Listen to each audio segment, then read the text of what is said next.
Buenas noches. A ver, chicos, vamos a tocar en este tema la fisiopatología de la colestasis y las hiperbilirrubinemia. Vamos a compartir pantalla. A ver, ok. Entonces, vamos a recordar que la colestasis es la alteración orgánica en la que se reduce o se obstruye el flujo de la bilis al hígado. Y las hiperbilirrubinemia es el aumento de la concentración de la hemoglobina en la sangre, ¿verdad? Fíjense, vamos a comenzar con recordando fisiología, la secreción y la composición de la bilis. Fíjense, la secreción de la bilis es una de las funciones más importantes del hígado, recordemos. ¿Por qué? Porque a través de la bilis se eliminan del organismo ciertos productos del metabolismo, como por ejemplo los pigmentos biliares, el colesterol y algunas drogas. Además, la bilis, recordemos que tiene una función importante en el proceso digestivo, que contribuye a la emulsificación de las grasas. Eso facilita la acción hidrolítica de la lipasa pancreática. Recuerden también que la lipasa pancreática es una enzima que produce el páncreas y que secreta al intestino delgado. Esta ayuda a descomponer las grasas presentes en los alimentos. Entonces, vamos a recordar que los ácidos grasos y los aminoácidos del quimo que llegan al duodeno estimulan la secreción intestinal de colecistoquinina. El quimoácido estimula la secreción de secretina.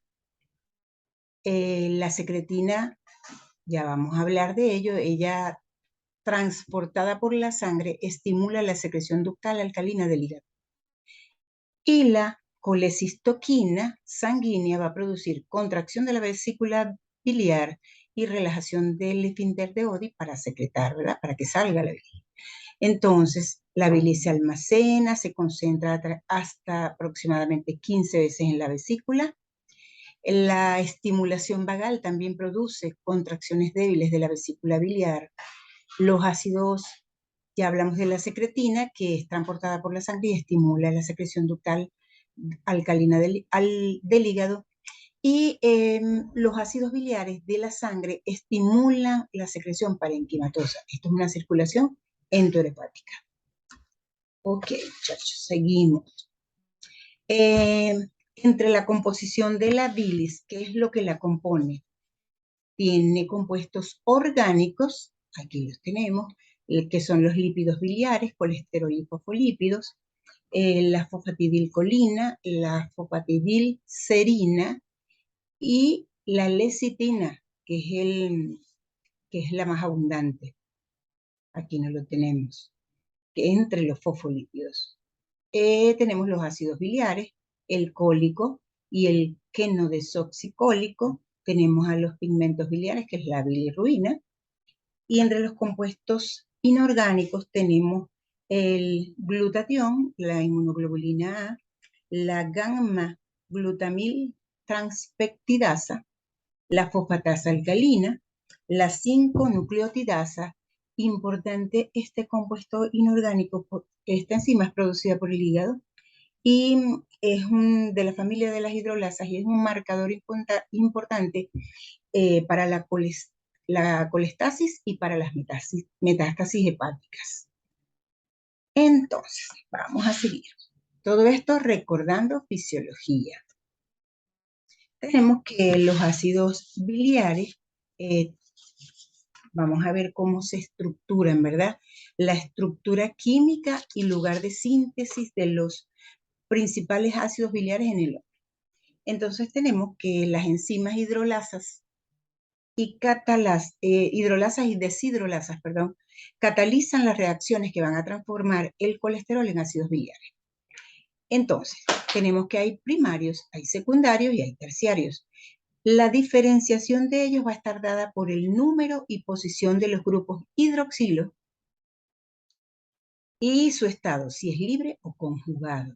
Entonces tenemos que entre los primarios tenemos ácido cólico y quenodesoxicólico, ¿verdad? Que están sintetizados en el hepatocito a partir del colesterol.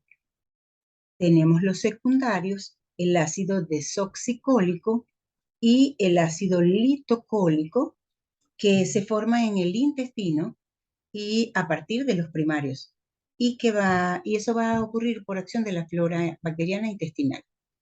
Y tenemos a los terciarios, el ácido urso desoxicólico, el ácido sulfolitocólico, que se forman también en el intestino a partir de los secundarios, también por acción de la flora bacteriana intestinal. Seguimos, ¿verdad? Aquí tenemos al colesterol, aquí tenemos a los primarios, ya se los nombré, perdón. Y los secundarios y los terciarios que se van formando, los secundarios a partir de los primarios y los terciarios a partir de los secundarios. Importante que los primarios van a ser sintetizados en el hígado y los secundarios se van a formar en el intestino, igual que los terciarios. Seguimos. A ver, ¿cuáles son las sustancias o la excreción hepática de las sustancias por la bilis? Recordemos que el hepatocito tiene 3 membranas. Una membrana basal sinusal que mira hacia los sinusoides y es responsable de la secreción activa de aniones orgánicos, los ácidos biliares, la fosfatidilcolina, la bilirrubina conjugada, los xenobióticos. Recuerden que el xenobiótico es una sustancia química que se encuentra dentro del organismo que no es producida naturalmente.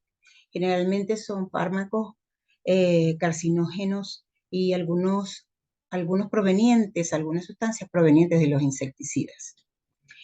Entonces tenemos además una membrana lateral en contacto con la membrana de los otros hepatocitos, a la que se une a través de complejos de unión intercelular, que son las uniones estrechas, la unión intercelular hermética. Y tenemos una membrana canalicular en la que hay un gran número de proteínas de transporte primario y secundario y además proteínas enzimáticas. Esto permite la permeabilidad pasiva de agua, de glucosa, de calcio, glutatión, de aminoácidos y de urea.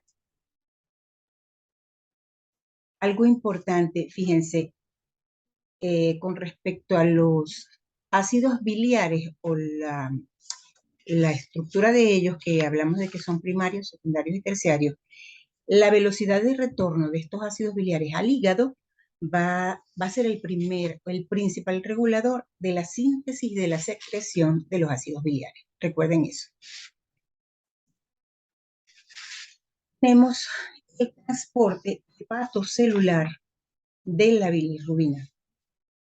Recordemos que la bilirrubina es un pigmento biliar amarillo anaranjado, es un poquito más oscuro pues el color, que va a estar derivado del metabolismo de algunas hemoproteínas.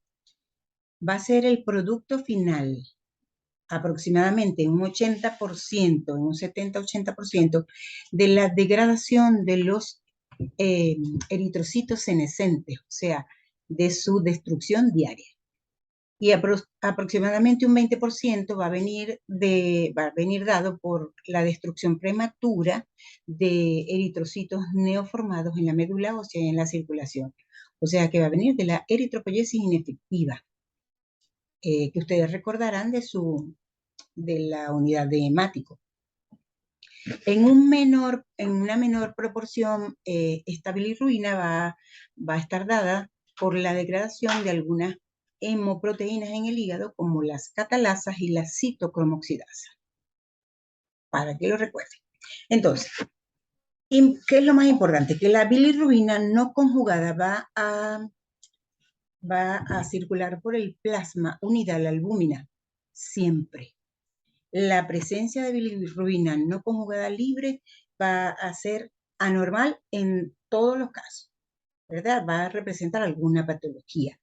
y porque ella atraviesa la barrera hematoencefálica y va a producir trastornos a nivel cerebral, daño cerebral. Entonces, decía que la bilirrubina circulante unida a la albúmina va a ser captada por receptores específicos en el polo sinusal del hepatocito. Una vez que entra a la célula hepática, el hepatocito toma la bilirrubina y la une a proteínas de transporte, que son las ligandinas y las proteínas Y2. Las transporta hacia el retículo endoplasmático liso. En el retículo endoplásmico liso, la bilirrubina va a ser conjugada. Recuerden que la conjugación de la bilirrubina se define por ese proceso en el cual se aumenta la solubilidad en el agua o en agua y la polaridad de la bilirrubina. Entonces seguimos. Ya en el hepatocito, unida a sus proteínas ligandinas, va a ser conjugada con el ácido glucurónico en un 80% para formarse el monoglucurónido de bilirrubina y el diglucurónido de bilirrubina. Por acción enzimática de una enzima muy importante, la uridina disfosfato glucuronil transferasa. Entonces, de esta manera vamos a obtener la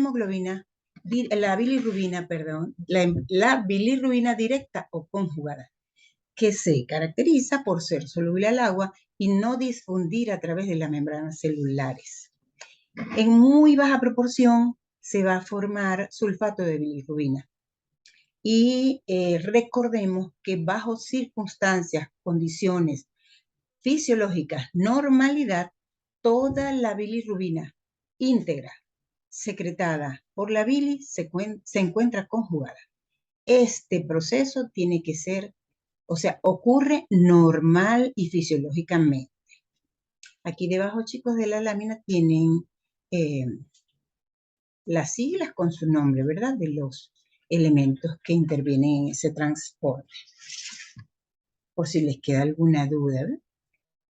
Entonces, vamos a seguir. Alteraciones hepatobiliares. La colestasis. La colestasis es en la que se ve una afección, en la que está reducida o además obstruida la secreción de la bilis. Entonces, un trastorno relacionado con la producción de la secreción de la bilis que se expresa principalmente por incremento de la bilirrubina en la sangre.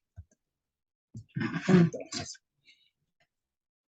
si hay obstrucción, ¿verdad?, en la secreción o hay alteración en la producción y secreción de la bilis, va a expresarse como una hiperbilirrubinemia que puede ser conjugada, no conjugada o de tipo mixto. De acuerdo a su patogenia, ¿verdad? Puede ser intrahepática por diferentes procesos que alteran la excreción biliar parenquimatosa, o extrahepática, que va a ser secundaria a la obstrucción mecánica de las vías biliares. Entonces va a producirse obstrucción del flujo de la bilis.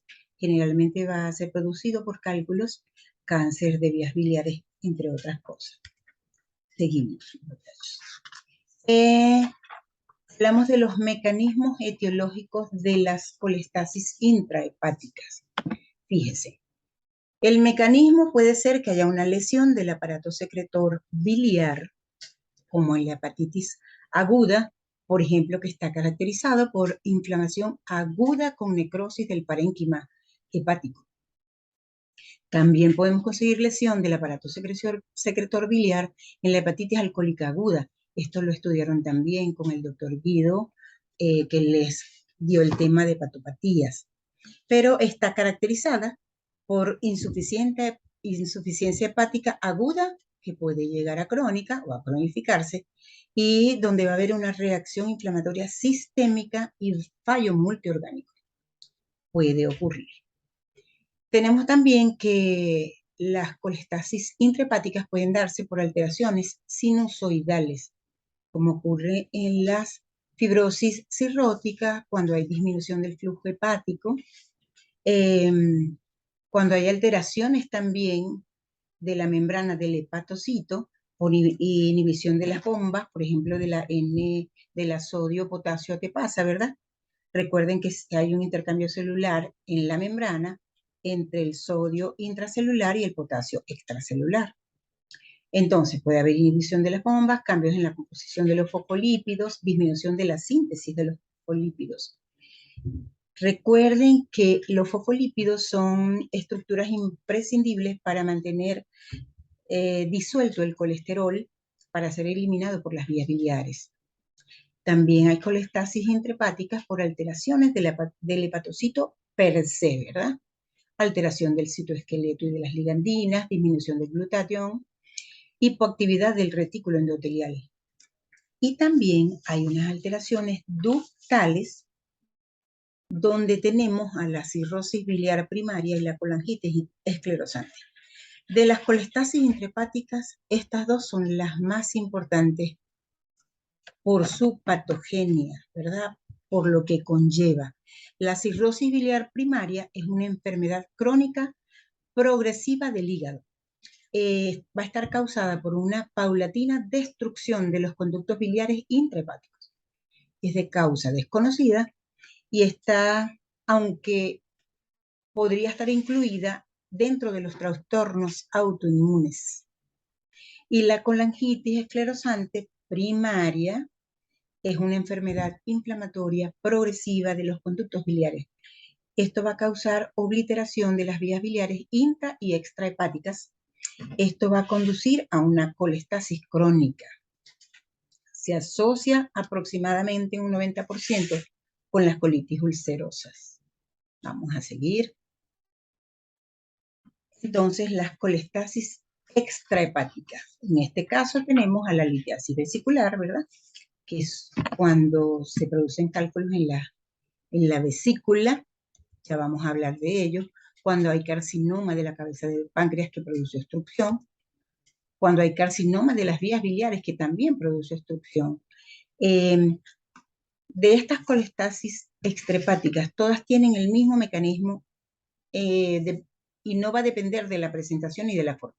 Todas van a ser producidas por obstrucción o todas producen obstrucción de la secreción biliar. Tenemos entonces también a la estenosis o atresia de las vías biliares, tenemos a la colangitis esclerosante que se las acabo de describir, y cuando hay parasitosis masiva por nemátodos que van a formar bolos, ¿verdad? De ellos mismos hay obstrucción de un grupito de ellos que forman como masas y forman obstrucción. Vamos a seguir. ¿Cuáles son las manifestaciones clínicas de la colestasis intrahepática? Fíjense, debidas al reflujo biliar a la sangre, hay aumento de la bilirrubina conjugada y se va a producir ictericia y coluria. La ictericia es la coloración amarilla de la piel y las mucosas y va a estar causada por la acumulación de la bilirrubina en la sangre. Tenemos a la coluria, que es la excreción o orinas de color muy oscuro por la presencia de la bilirrubina en la orina. Tenemos que hay un aumento importante cuando hay un aumento importante de las sales biliares en suero. ¿Por qué? Porque hay disminución de la síntesis hepática de ácidos biliares y hay aumento de la excreción urinaria del urodesoxicolato. Aquí se puede conseguir prurito. Nosotros sabemos que el prurito es la sensación, ¿verdad?, de picazón en el cuerpo, en la piel. El prurito es un signo que está ligado directamente con una respuesta del sistema nervioso central. Es una respuesta a mediadores por la acumulación de la bilirrubina en el plasma. Se dice que son sustancias prurinogénicas. Entonces, también el aumento del colesterol va a producir santelasmas, que son masas o nódulos grasos, básicamente a nivel de los párpados, muy frecuentemente cercanos al lagrimal, son ésteres de colesterol. También vamos a tener aumento de las fosfatasas alcalinas en sangre. Esto ocurre por regurgitación desde el compartimento biliar y porque hay aumento de la síntesis de las sales biliares, del colesterol, la síntesis del colesterol. Debido al aumento de la toxicidad a las drogas, hay aumento, perdón, de toxicidad a las drogas. Y como segundo punto tenemos a las que son producidas a la ausencia de bilis en el intestino. Eso también ocurre, lo vamos a ver en las extrahepáticas. Hay disminución de la bilirrubina conjugada, entonces hay heces acólicas, son claritas, casi blancas. Hay disminución del estercobilinógeno fecal y del urobilinógeno urinario, que son los pigmentos tanto de las heces como de la orina, respectivamente. Cuando hay colestasis de larga duración, hay disminución de vitaminas liposolubles. Entonces, tenemos que hay disminución de la vitamina A y vamos a encontrar en estos pacientes nictalopía, que es la dificultad para ver de noche. Es incapacidad para ver de noche. Los bastones van a perder gradualmente la capacidad para ver la luz. También tenemos que cuando hay disminución de la vitamina D, se va a producir osteomalacia, o sea, huesos débiles, hay disminución en la densidad ósea, y cuando hay disminución de la vitamina K, se van a producir trastornos hemorrágicos. Tenemos a los efectos ocasionados por retención biliar en los hepatocitos, como por ejemplo, incremento de la bilis en el interior de los hepatocitos de la región centrolobular, cuando hay necrosis celular y modificación de la permeabilidad de la membrana. Entonces hay un incremento de transaminasas en la sangre.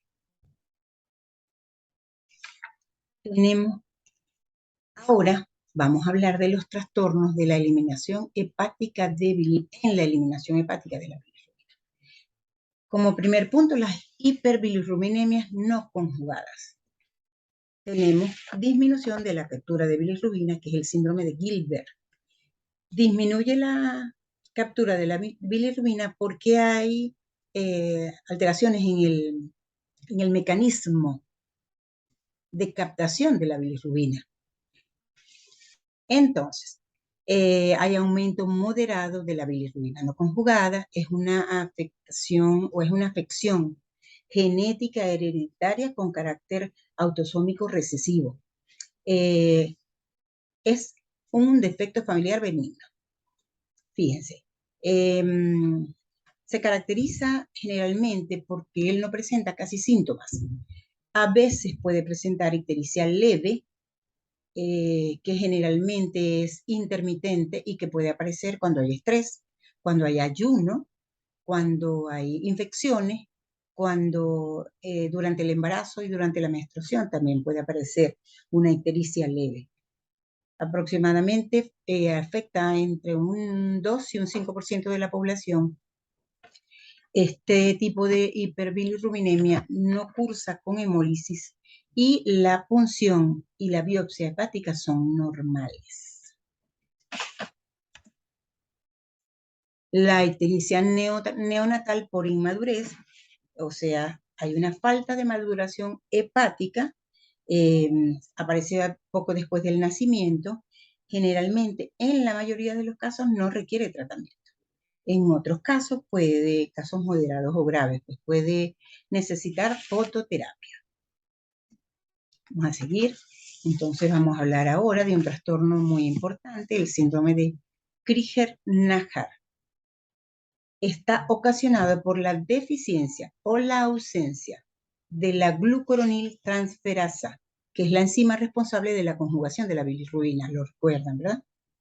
Entonces, tiene dos formas. Una forma Crigler-Najjar 1, donde hay ausencia total de la actividad de la enzima glucuroniltransferasa. Allí vamos a conseguir mayormente hiperbilirrubinemia expensa de bilirrubina no conjugada, con un porcentaje mayor del 90%. Generalmente, esta patología es letal. Si en algunos casos de sobrevivencia, este pacientico ameritaría un trasplante hepático,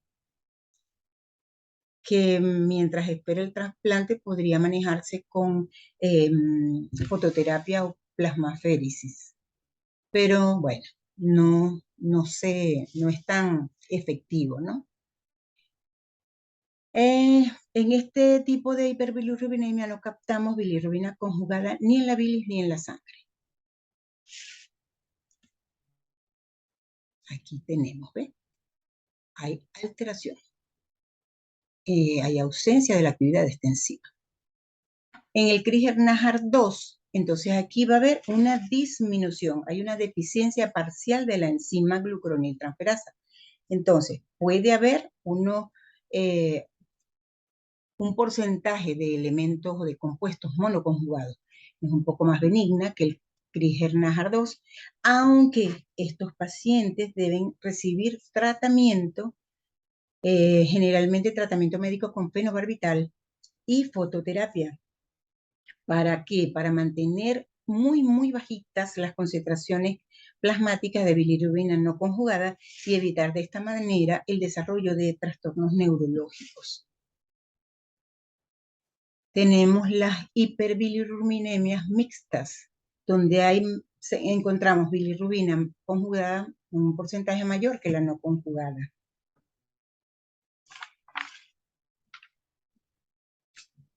Generalmente ocurre cuando hay colestasis extrahepática por cálculos biliares, ¿verdad? En la colestasis intrahepática por hepatitis infecciosa o alcohólica, donde hay aumento de las enzimas hepáticas. Tenemos las hiperbilirrubinemias eminentemente conjugadas. Aquí vamos a hablar del síndrome de Dubin-Johnson.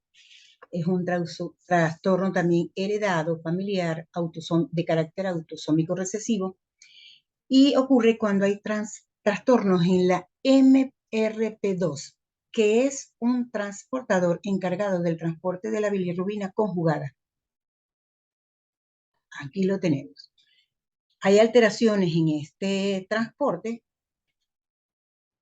no puede llegar la bilirrubina conjugada hacia los canalículos biliares. Entonces, ¿qué es lo que va a pasar? Hay aumento de la bilirrubina conjugada, no hay elevación de enzimas hepáticas y no se asocia con hemólisis. Como aquí se acumulan en el hígado esos pigmentos biliares, el hígado puede verse de una apariencia oscura a nivel clínico, ¿no? Me refiero. Tenemos al síndrome de Rotor también dentro de las hiperbilirrubinemias eminentemente conjugadas. Es parecido al síndrome de Dubin-Johnson, pero aquí hay aumento de la coproporfirina en orina. Fíjense, es un también trastorno familiar con carácter autosómico recesivo, donde hay un defecto en la recaptura de la bilirrubina conjugada de la sangre. O sea que hay un fallo en el procesamiento y en el almacenamiento por alteración de los transportadores de la bilirrubina o monoglucurónido de bilirrubina y el diglucurónido de bilirrubina. Aquí hay excreción, como les decía, urinaria de coproporfirina 1. Vamos a seguir. Aquí tenemos algunas características diferenciales entre los síndromes de Krigер-Najar versus el síndrome de Gilbert. Esto es a manera informativo para que ustedes estén familiarizados posteriormente con el manejo de estas pruebas.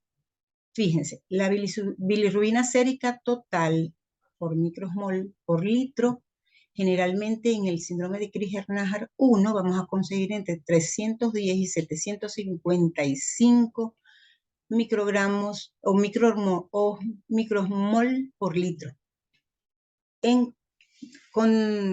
Fíjense, diferente al tipo 2, donde vamos a conseguir bilirrubina sérica total entre 100 y 430 micromol por litro. Fíjense la diferencia. Aquí tenemos ausencia de la enzima y aquí tenemos un déficit. Y en el síndrome de Gilbert, en general tenemos entre menores de o iguales a 70 micromol por litro. También se comprueba en ausencia de ayuno o hemólisis. Las pruebas de función hepática habituales van a estar normal en los 3 síndromes. La respuesta al fernobarbital no va a haber ninguna en el de Krige-Narr 1, disminuyen en el 2 y en el síndrome de Gilbert. El carníteros es común en el tipo Krige-Narr 1, es muy rara en el tipo 2 y no aparece en el síndrome de Gilbert. La histología hepática es normal en el Krige-Narr, ambos, el 1 y el 2. Generalmente en el síndrome de Gilbert es normal, aunque hay aumento del pigmento lipofuscina en algunos casos. Las características de la bilis en cuanto al color, es pálida incolora en el tipo Krige-Narr 1 y pigmentada en el 2. En el síndrome de Gilbert tiene un color negro normal. Y así sucesivamente, ¿verdad? Actividad de la enzima, por lo común ausente en el tipo 1, muy reducida en el tipo 2 y está reducida, pero un pequeño porcentaje. La herencia recesiva en el tipo Krige-Narr 1, en el Krige-Narr 2, predominantemente recesiva, y el síndrome de Gilbert está relacionada a mutaciones de carácter recesivo. Vamos a seguir. ¿Cuáles son los parámetros comunes que evalúan la función hepática? Fíjense, también a modo de información para que ustedes se vayan familiarizando con las pruebas o los paraclínicos que vamos a pedir en estos pacientes. Las enzimas séricas, la fosfatasa alcalina, su valor normal, cuando está aumentada, ocurre cuando hay obstrucciones biliares y colestasis hepática, igual que la gamma-glutaniltransferasa, que está aumentada cuando hay obstrucciones biliares y cuando hay colestasis. La aminoaspartato transferasa y la alaninoaminotransferasa, que son enzimas hepáticas, están incrementadas en el daño hepatocelular. La LDH, que es la deshidrogenasa láctica, la isoenzima LD5 se eleva con hipoxia y daño primario del hígado y está aumentada con elevación de la fosfatasa alcalina, la 5' nucleotidasa. La bilirrubina sérica directa está incrementada, la no conjugada incrementada en hemólisis, la directa conjugada está incrementada cuando hay daño hepatocelular y obstrucción, la total está incrementada en obstrucciones biliares, el urobilinógeno urinario incrementa en hemólisis o CHUM del flujo sanguíneo portal, las proteínas séricas, albúmina, se reduce en daño hepatocelular, las globulinas se aumentan en hepatitis.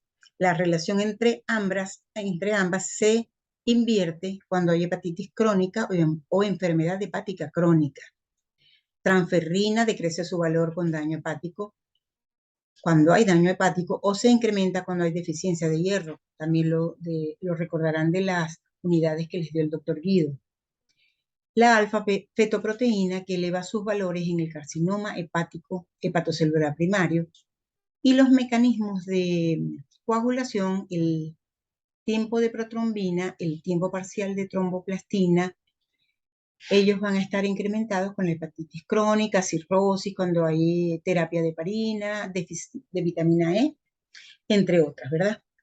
Vamos a seguir.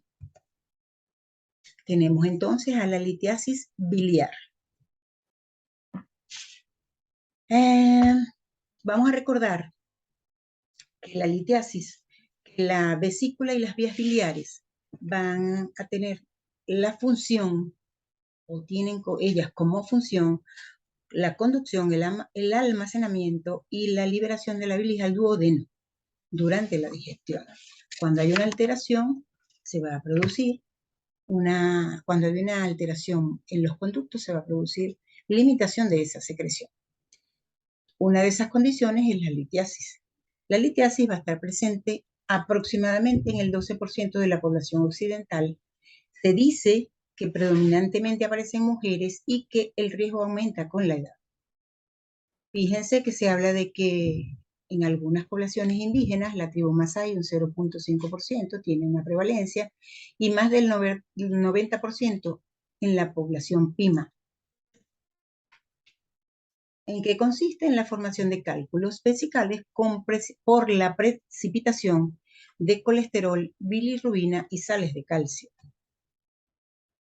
Tenemos una litiasis por cálculos de colesterol, donde el 75% de las litiasis ocurridas en países occidentales son por litiasis por colesterol o de colesterol. El factor predisponente en este tipo es la bilis litogénica. La bilis litogénica es la bilis que contiene gran cantidad de colesterol y baja concentración de fosfolípidos, sales biliares y agua. Entonces, la secreción de la bilis en este caso es rica en colesterol con respecto a la concentración de ácidos biliares y fosfolípidos, se los acabo de comentar. En este caso, en este tipo de litiasis, los cálculos son radiotransparentes y pueden ser puros o mixtos. Tenemos también a la litiasis pigmentaria, que tiene una ocurrencia de en los países occidentales de un 20 o 25% de las litiasis. Este tipo de litiasis, estos cálculos son formados por bilirrubina o por su sal cálcica, predomina en regiones tropicales y orientales.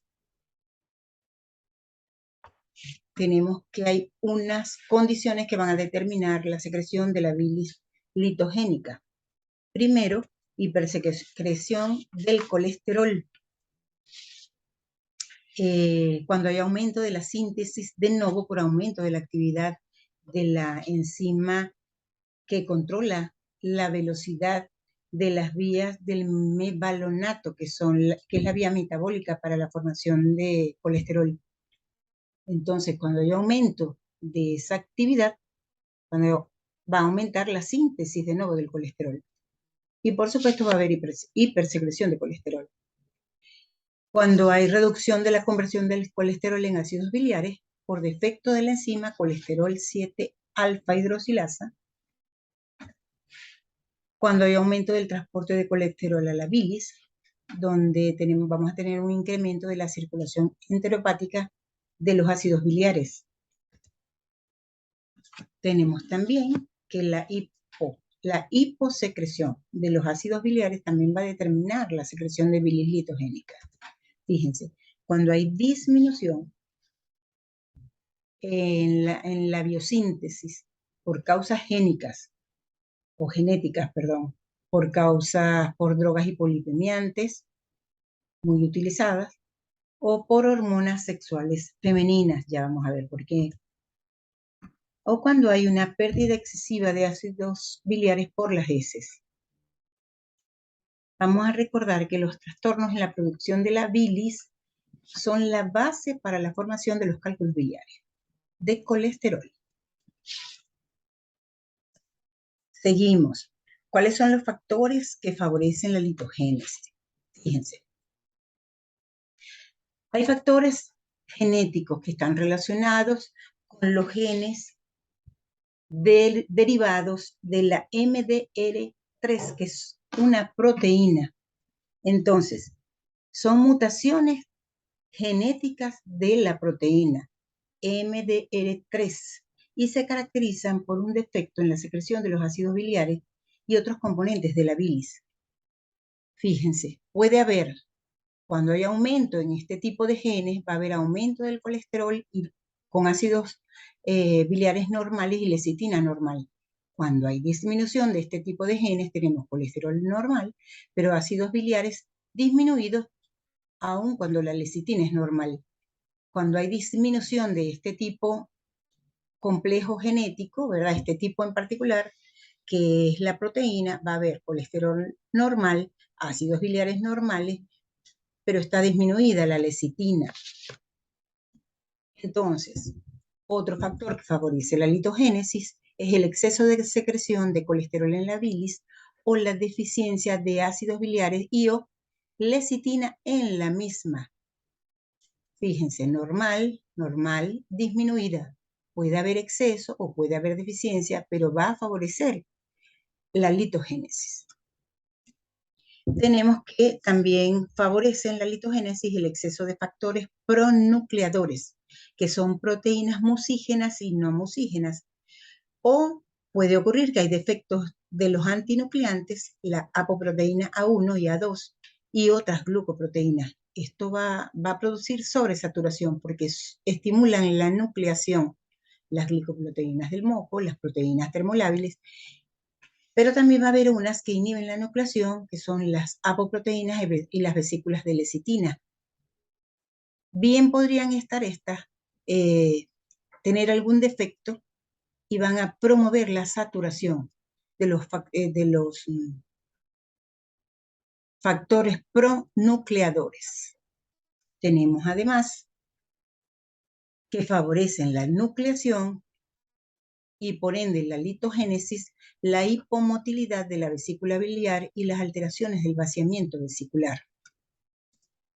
Entonces, van a favorecer la nucleación, la formación de microcálculos y, por supuesto, posteriormente del cálculo vesicular. El exceso también favorece la litogénesis, el exceso de barro biliar. Esto significa que hay una sobresaturación de bilis con colesterol o bilirrubinato de calcio. El embarazo también favorece la litogénesis, donde hay bilis coletógena del embarazo, se dice. Promueve la producción de bilis coletógena, el propio estado del embarazo. ¿Por qué? Porque hay aumento notable de la secreción pancreática de colesterol en el tercer trimestre y contracción lenta de la vesícula en comidas ordinarias, y por ende va a haber un retardo en el vaciamiento de la bilis. También se dice que favorece la litogénesis las dietas hipocalóricas. Seguimos. ¿Cuáles son los factores que predisponen a la formación de cálculos? Entonces, para que ocurran cálculos de colesterol, se dice que hay factores demográficos y factores genéticos, ¿verdad? Que con respecto a la alimentación también, a la cultura alimentaria, también la predisposición familiar, aspectos hereditarios, la obesidad y el síndrome metabólico que pueden enlentecer también el vaciamiento, la pérdida de peso. ¿Por qué? Porque hay movilización del colesterol de los tejidos que lleva a un aumento de la secreción de colesterol, mientras disminuye la circulación enterohepática de los ácidos biliares. Las hormonas sexuales femeninas, porque los estrógenos estimulan a los receptores de lipoproteína en el hígado. Esto aumenta la captación del colesterol alimentario e incrementa la secreción biliar de colesterol. Tenemos que los estrógenos naturales y otros estógenos, además de los anticonceptivos orales, ellos llevan a una disminución en la secreción de las sales biliares y a una menor conversión de colesterol en ésteres de colesterilo, o sea que favorecen la formación de cálculos. El embarazo, les había comentado, alteran el vaciamiento de la vesícula biliar. ¿Por qué? Porque la progesterona en combinación con influencia de estrógenos va a disminuir, va a enlentecer el vaciamiento de la vesícula biliar. La edad creciente, porque hay aumento de la secreción biliar de colesterol, hay disminución del tamaño de la reserva de ácidos biliares y hay una menor secreción de sales biliares. Otro factor predisponente sería la hipomotilidad de la vesícula biliar que causa éstasis y formación de barro biliar. Por ejemplo, nutrición parenteral prolongada, disminuir la contracción vesicular, el ayuno y el embarazo, lo habíamos comentado, fármacos, por ejemplo, el octreótido, también las dietas con fibra, tratamiento con clofibrato, hay mayor secreción biliar de colesterol y cuando hay disminución de la secreción de ácidos biliares. tenemos que predisponentes a los cálculos de pigmentos, ya lo hablamos, condiciones demográficas, genéticas, predisposición. En Asia se ha visto que las condiciones rurales tienen predisposición a los habitantes a la formación de cálculos. En la hemólisis crónica, en la cirrosis alcohólica, en la anemia perniciosa, en la fibrosis quística, infección crónica de las vías biliares, infecciones parasitarias, la edad cada vez mayor, las enfermedades ileales, resección ileal o derivación intestinal. Todos ellos son factores predisponentes para la formación de cálculos de pigmento. Entonces tenemos mecanismo de producción de los cálculos biliares. Vamos a ver. Tenemos que cuando hay un aumento de colesterol, por todos los factores que ya mencionamos, vamos a tener aumento en la cristalización bajo un marco, ¿verdad?, de predisposición genética y ambiental con respecto a la dieta, los hábitos alimentarios familiares, básicamente, que va a aumentar la secreción de mucoproteínas en la vesícula biliar. Tenemos transporte, vamos a hablar de eso.